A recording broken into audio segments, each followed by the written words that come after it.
hiniwas, ilagay na tapos ng cucumber masli. Wala kasi akong pambalat, kaya gaganituhin ko muna. Guys, may nabalatan na tayo. Ito. Tatlong gagawin kong salad. Iwain lang natin to. Parang pa-cubes. Pero hindi ko na siya, guys. Ang buto. Ipapa-cubes ko lang siya. Para okay lang yan. Tapos, ang gagawin lang na, papa-cubes lang natin. Ganyan. Nag-crave kasi ako ng calories sa pagkain. So, iset aside lang na. Tuhin ko lang lahat. Mga ganitohin. Tatlong lang to, pero malalaking cucumber. Cucumber a lot for the salad.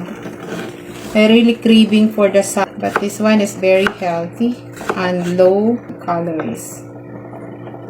So, continuous lang natin gaganitohin. Ito na yung aking sibuyas. Maghiwa tayo ng kalahating sibuyas. Ang gamit ko ay white onion, tomato, but I want to remove the seeds. The dog seeds. So, remove lang na.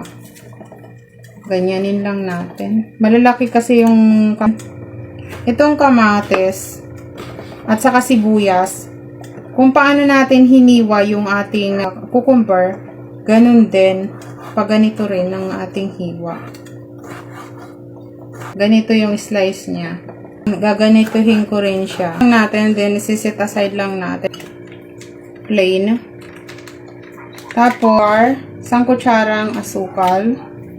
This organic apple vinegar. Mga 2 kutsara. Apple vinegar ang gamit ko. Paminta. Then, mix lang din natin. Pag nahalo na natin to ay cucumber, then tomato, sibuyas, sauce.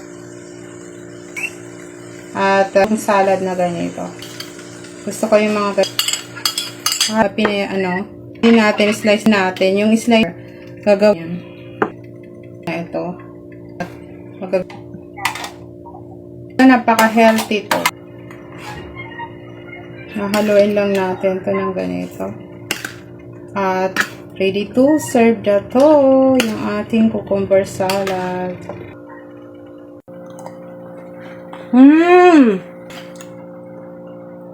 Ang sarap niya, guys.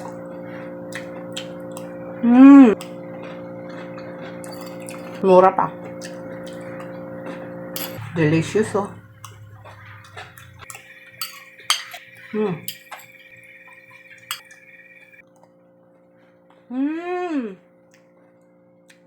Delicious, oh.